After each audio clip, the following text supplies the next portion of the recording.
सभी का स्वागत है इसके टेक्निकल क्लासेस में। तो चलिए तो आज बात करेंगे सिंगल फेज इंडक्शन मोटर के सभी एमसीक्यू को करेंगे। तो आप लोग वीडियो में इन तक ज़रूर बने रहिएगा।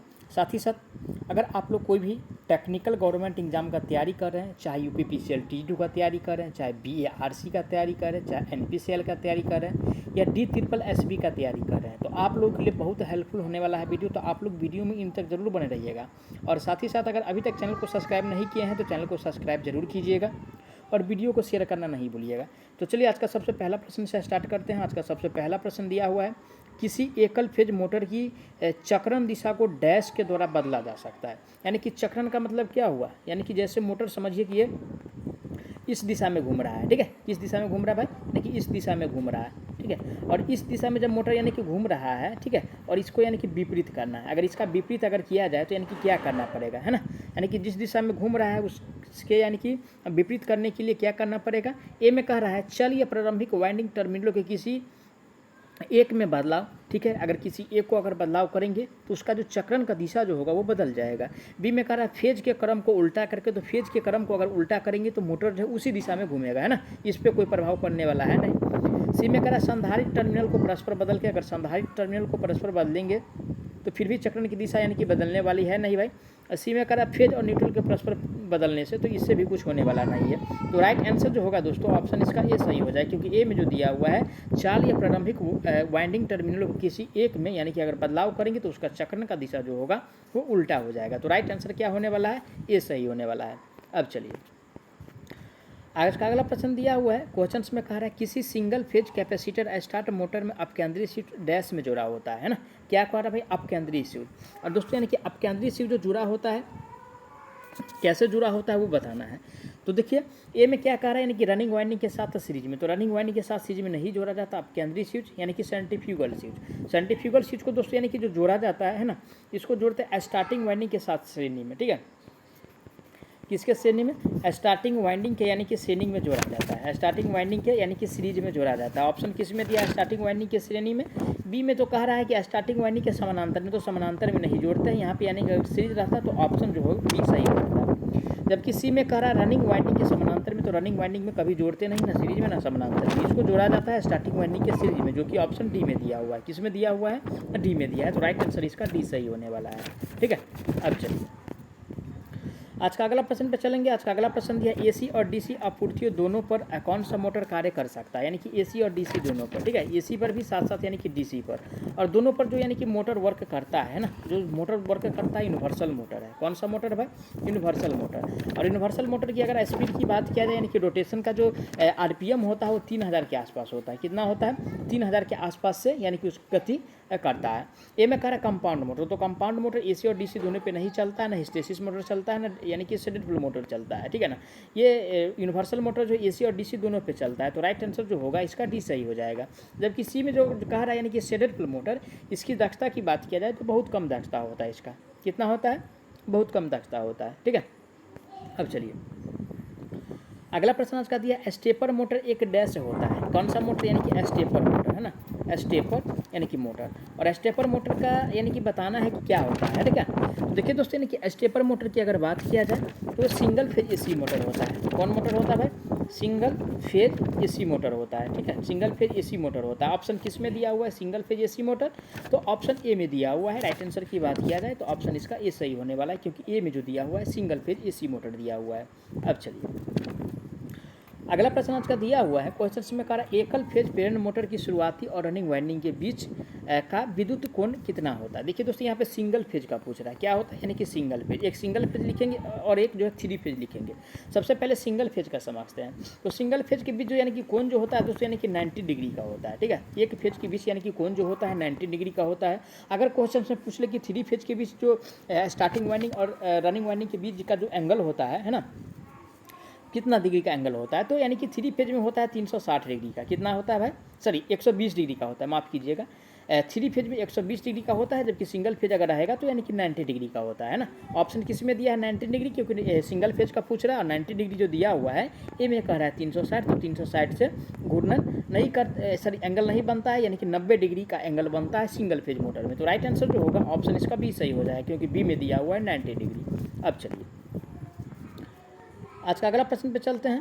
आज का अगला प्रश्न क्या है उस पर बात करते हैं। अगला प्रश्न दिया है, एक फेज वाली कैपेसिटर स्टार्ट मोटर का संधारित्र स्विच डैश में यानी कि जुड़ा होता है। ठीक है, यानी कि सेंट्रीफ्यूगल स्विच, सीएफ का मतलब समझिएगा सेंट्रीफ्यूगल स्विच। ठीक है ना, तो सेंट्रीफ्यूगल स्विच जो दोस्तों यानी कि जुड़ा होता है स्टार्टिंग वाइंडिंग के, है ना, स्टार्टिंग वाइंडिंग के यानी कि श्रेणी में होता है। किस में होता है? स्टार्टिंग वाइंडिंग के यानी कि सीरीज में जुड़ा होता है। कौन सा स्विच भाई? तो सेंट्रीफ्यूगल स्विच। ऑप्शन ए में करा है स्टार्टिंग वाइंडिंग के समानांतर में, तो स्टार्टिंग वाइंडिंग के समानांतर में नहीं जुड़ता है, ओनली फॉर सीरीज में जुड़ता है। रनिंग वाइंडिंग के ना सीरीज में जुड़ता है ना समानांतर में जुड़ता है, इसीलिए यानी कि बी ऑप्शन और डी ऑप्शन भी यानी कि दोनों गलत हो गया। अब एक ऑप्शन यानी कि सी बच रहा है, जो सी में कह रहा है स्टार्टिंग वाइंडिंग की श्रृंखला में। तो राइट आंसर इसका सी सही हो जाए, क्योंकि यानी कि सेंट्रीफ्यूगल स्विच जो जुड़ा होता है स्टार्टिंग वाइंडिंग के श्रृंखला में जुड़ा होता है। ठीक है ना। अब चलिए आज का अगला प्रश्न दिया हुआ है, क्वेश्चन में कह रहा है एक स्टेपर मोटर की प्रति घूर्णन में कितने छोटे स्टेप होते हैं। कि कौन सा मोटर है भाई? स्टेपर मोटर है। और स्टेपर मोटर में जो यानी कि प्रति घूर्णन में यानी कि जो छोटे स्टेप होते हैं यानी कि प्रति घूर्णन में, है ना, प्रति घूर्णन की बात कर रहा है। और प्रति घूर्णन में जो यानी कि छोटे स्टेप होता है यानी कि 200 का होता है। कितना का होता है भाई? यानी कि 200 का होता है। ऑप्शन किस में दिया है? 200। ऑप्शन बी में दिया है। करेक्ट आंसर जो होगा इसका बी सही हो जाएगा, क्योंकि बी में दिया हुआ है 200। ठीक है। अब चलिए अगला प्रश्न दिया, औद्योगिक सुरक्षा के उद्देश्य से सिंगल फेज मोटर डैश द्वारा संचालित होती है। किसमें कह रहा भाई? उद्योग में कह रहा है ना। देखिए क्वेश्चन से जो पूछ रहा है ना, पहले क्वेश्चन क्या पूछ रहा है उसको समझना जरूरी जाता है। तो उद्योग में कह रहा है ना। और उद्योगों में दोस्तों यानी कि सुरक्षा के दृष्टिकोण से जो प्रयोग करते हैं, किसका प्रयोग करते हैं भाई? तो देखिए दोस्तों, उद्योग में जो सुरक्षा के दृष्टिकोण से यानी कि DOL का प्रयोग करते हैं। आप कहिएगा है उद्योग, लेकिन DOL का प्रयोग कैसे करते हैं? तो यहाँ पे लिखा हुआ है क्वेश्चन में सिंगल फेज। जब सिंगल फेज है तो छोटा मोटा भी उद्योग हो सकता है, बड़ा उद्योग की बात तो कर नहीं रहे हैं। सिंगल फेज है तो यानी कि छोटा मोटा उद्योग होगा। छोटा मोटा उद्योग में यानी कि सिंगल फेज ड्यूल स्टार्टर से भी यानी कि मोटर संचालित किया जा सकता है। तो राइट आंसर जो होगा ऑप्शन ए सही हो जाए, क्योंकि ए में जो दिया हुआ है दोस्तों सिंगल फेज यानी कि DOL स्टार्टर से। ठीक है। रही बात स्टार डेल्टा, तो स्टार डेल्टा जो है यानी कि 20 HP से, है ना, स्टार डेल्टा दोस्तों यानी कि 20 HP से, ठीक है, यानी कि 20 HP से यानी कि ज़्यादा पर वर्क करता है। ये सब ध्यान रखिएगा, क्वेश्चन से पूछा जाता है भाई, हर जगह से क्वेश्चन पूछा जाता है। एक एक पॉइंट को ध्यान रखिएगा, अच्छा से यानी कि एग्जाम में अच्छा मार्क प्राप्त कर सकते हैं। चलिए अगला प्रश्न पे चलते हैं। अगला प्रश्न आपका दिया हुआ है, डैश मोटर का प्रयोग मिक्सर ग्राइंडर में किया जाता है। कौन सा मोटर है भाई? जिसका प्रयोग यानी कि मिक्सर में भी करते हैं, साथ साथ यानी कि ग्राइंडर में भी किया जाता है ना। उस मोटर का नाम बताना है।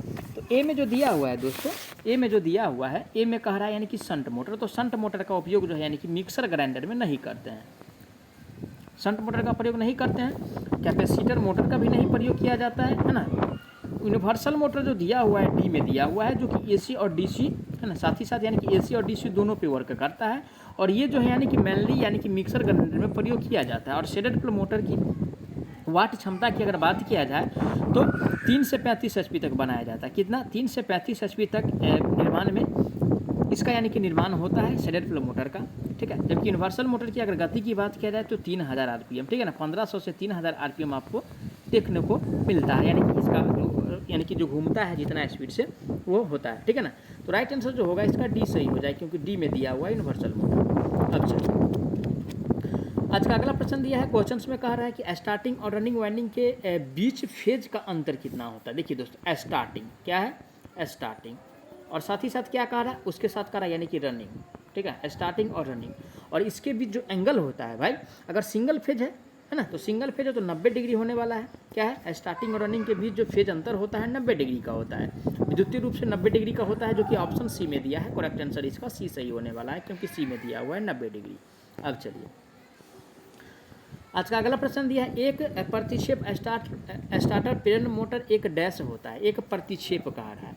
और दोस्तों यानी कि प्रतिक्षेप की अगर बात किया जाए तो ये जो होता है एकल फेज AC मोटर होता है। ठीक है, यानी कि सिंगल फेज AC मोटर होता है। कौन सा मोटर होता है? सिंगल फेज AC यानी कि मोटर होता है।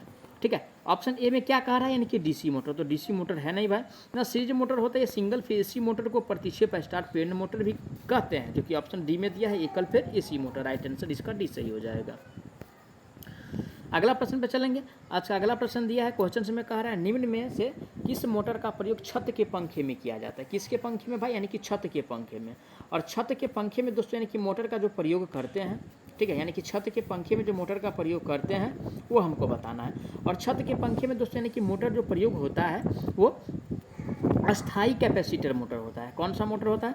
अस्थाई कैपेसिटर मोटर होता है। अस्थाई कैपेसिटर मोटर होता है। ऑप्शन किस में दिया हुआ है भाई? तो ऑप्शन सी में दिया है अस्थाई कैपेसिटर मोटर, राइट आंसर इसका सी सही हो जाएगा। जबकि बी में जो दिया है यूनिवर्सल मोटर, तो यूनिवर्सल मोटर से बार बार बहुत ज़्यादा क्वेश्चन पूछा जाता है, तो इसका यानी कि जितना सिद्धांत है ना, जो प्रिंसिपल है, सभी को ध्यान में रखना है, तब जाके सभी क्वेश्चन बन पाएगा एग्जाम में। ठीक है, अब चलिए आज का अगला प्रश्न दिया हुआ है, क्वेश्चंस में कह रहे हैं निम्नलिखित में से कौन एक यूनिवर्सल मोटर की विशेषता है ना। ए में कह रहा है कि ए में कह रहा है उच्च शुरुआती वाला गुण और परिवर्तनीय गति, बी में कह रहा है उच्च शुरुआती वाला गुण और स्थिर गति, सी में कह रहा है कम शुरुआती वाला गुण और स्थिर गति, और डी में कह रहा है कि कम शुरुआती वाला गुण और परिवर्तनीय गति। तो देखिए दोस्तों इस मोटर का जो विशेषता है यानी कि उच्च शुरुआती वाला गुण होता ही है, साथ ही साथ इसका जो गति होता है परिवर्तनीय होता है, यानी कि स्थिर नहीं होता है। तो ये आंसर जो होगा इसका राइट हो जाएगा। क्या हो जाएगा? ये is the right answer on this question. अब चलिए नेक्स्ट क्वेश्चन आज का दिया हुआ है, क्वेश्चंस में कह रहा है दिए गए विकल्पों में से कौन सर्वैतिक मोटर हेतु गति नियंत्रण विधि नहीं है। ठीक है, तो देखिए दोस्तों अपकेंद्रीय द्वारा तो होता ही है, प्रतिरोध के द्वारा भी होता है और अपकेंद्रीय तंत्र के द्वारा भी होता है, लेकिन वोल्टा नियंत्रण के द्वारा यानी कि जो गति का नियंत्रण विधि जो है ये सर्वैतिक मोटर हेतु नहीं है। तो राइट आंसर इसका सी सही हो जाए, क्योंकि नहीं वाला पहचान आता है ना। अब चलिए अगला प्रश्न दिया हुआ है, क्वेश्चंस में कह रहा है विभक्त फेज मोटर में चाल कुंडली में डैश होती है। किसमें भाई? चाल कुंडली में। समझिए तो देखिए दोस्तों यानी कि चाल कुंडली में जो होता है ना, विभक्त फेज मोटर में यानी कि चाल कुंडली में जो होता है ये सबसे पहले यानी कि एल जो होता है दोस्तों यानी कि हाई होता है, यानी कि एल जो होता है यानी कि हाई होता है, और निम्न जो होता है दोस्तों आर होता है। एल हाई और निम्न आर। ऑप्शन किस में दिया हुआ है? ए में कह रहा है उच्च आर, तो ये गलत हो गया। बी में कह रहा है उच्च एल और निम्न आर, तो राइट आंसर इसका बी सही हो जाए, क्योंकि बी में दिया हुआ है उच्च एल और निम्न आर है ना। राइट आंसर बी सही हो जाएगा। मैं आशा करता हूँ आप लोग सारा प्रश्न को अच्छा से समझे होंगे। अगर कोई प्रश्न में किसी प्रकार का डाउट रहता है तो प्लीज़ आप लोग उसके लिए कमेंट कीजिएगा और आपको जवाब बहुत जल्द मिलेगा। साथ ही साथ आप लोग के लिए जब इतना मेहनत करते हैं तो आप लोगों का भी कुछ फर्ज बनता है, प्लीज़ चैनल को सब्सक्राइब करके वीडियो को जरूर शेयर करिए। तो चलिए मिलते हैं नेक्स्ट पार्ट में, तब तक के लिए जय हिंद।